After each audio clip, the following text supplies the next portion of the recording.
আমি একটি online shop থেকে একটি জামা অর্ডার করেছিলাম। ৫ দিন পার হয়ে গেলেও তারা জামাটি পাঠাননি এবং কোনো আপডেটও দেননি। তাই আমি অন্য একটি শপ থেকে জামা কিনে নিয়েছি। এরপর আগের শপ থেকে অর্ডার করা জামাটি এসে পৌঁছেছে। এখন যদি আমি সেটি গ্রহণ না করি বা ফেরত দেই, তাহলে ডেলিভারি চার্জ পরিশোধ করা কি আমার জন্য আবশ্যক হবে?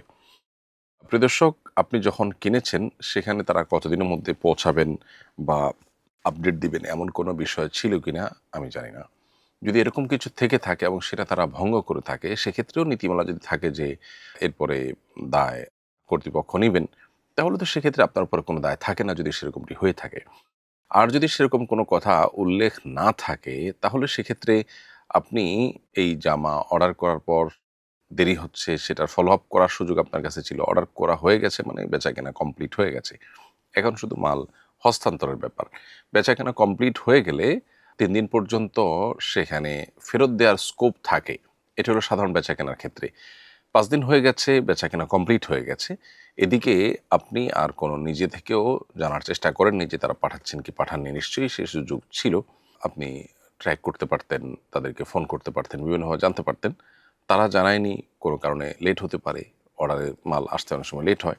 হতে পারে তারা মনে করছে আপনি পেয়ে যাচ্ছেন বা কাছাকাছি আছে, অথবা তাদের ত্রুটি হয়েছে কিন্তু আপনি জানতে পারতেন। অতএব এখানে বান্দার হক সংশ্লিষ্ট বিষয় হওয়ার কারণে সতর্কতা হবে আপনার জন্য অন্তত ডেলিভারি চার্জ আপনি পরিশোধ করা। কারণ এখানে ডেলিভারি চার্জ তাদের পরিশোধ করার কারণ খুবই কম।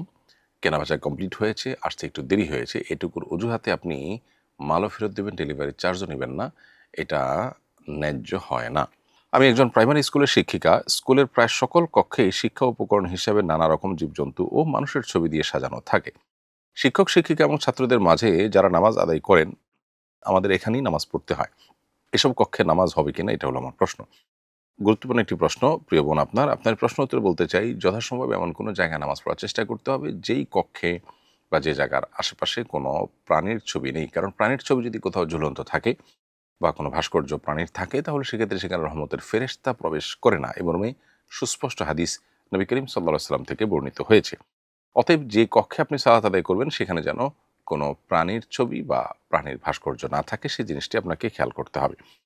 এরপরও যদি সেরকম জায়গা না থাকে ওখানে, তাহলে সেক্ষেত্রে আশেপাশে অন্য কোনো কক্ষে, অন্য কোনো জায়গায় আশেপাশে যেখানে আপনার নামাজ পড়ার উপযোগী, সেখানে আপনাকে নামাজ পড়ার চেষ্টা করতে হবে।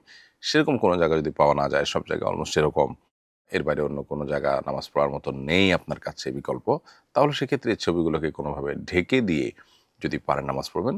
সেটাও যদি আপনার দ্বারা সম্ভব না হয়, তাহলে অপরাগ অবস্থায় ওই অবস্থায় ওখানে নামাজ পড়ে নিবেন। তবে যেখানে আমাকে প্রতিনিয়ত নামাজ পড়তে গিয়ে একটা মাকরুহ কাজ করতে হচ্ছে, শরিয়া যেটাকে অপছন্দ করে এমন একটা কাজ করতে হচ্ছে, নামাজের কোয়ালিটি একটু হলেও কমবে, সেরকম একটি কাজ করতে হচ্ছে। অর্থাৎ প্রাণীর ছবি যেখানে রহমতের ফেরেশতা আসে না, সে জায়গায় নামাজ পড়তে হচ্ছে। নামাজ তো আদায় হয়ে যাবে, কিন্তু নিয়মিত আপনি নামাজের মধ্যে একটি ত্রুটি রেখে তারপর নামাজটা আদায় করছেন। এজন্য বিকল্প ব্যবস্থা আপনাকে খুঁজে বের করার চেষ্টা করতে হবে। আমার শালিকা তার ১ মাসের সন্তান রেখে মারা গেছেন। এই শিশুটিকে দুধ পান করানোর জন্য আমার স্ত্রী অর্থাৎ তার সহোদর বড় বোন ছাড়া অন্য কোনো ব্যবস্থা করা যাচ্ছে না। আমার স্ত্রী তার দুধ পান করালে কোনো সমস্যা হবে কিনা? উত্তর হলো না, কোনো অসুবিধা নেই। খালা হিসেবে তিনি দুধ পান করাতে পারেন। যে কেউই আসলে দুধ পান করাতে পারেন।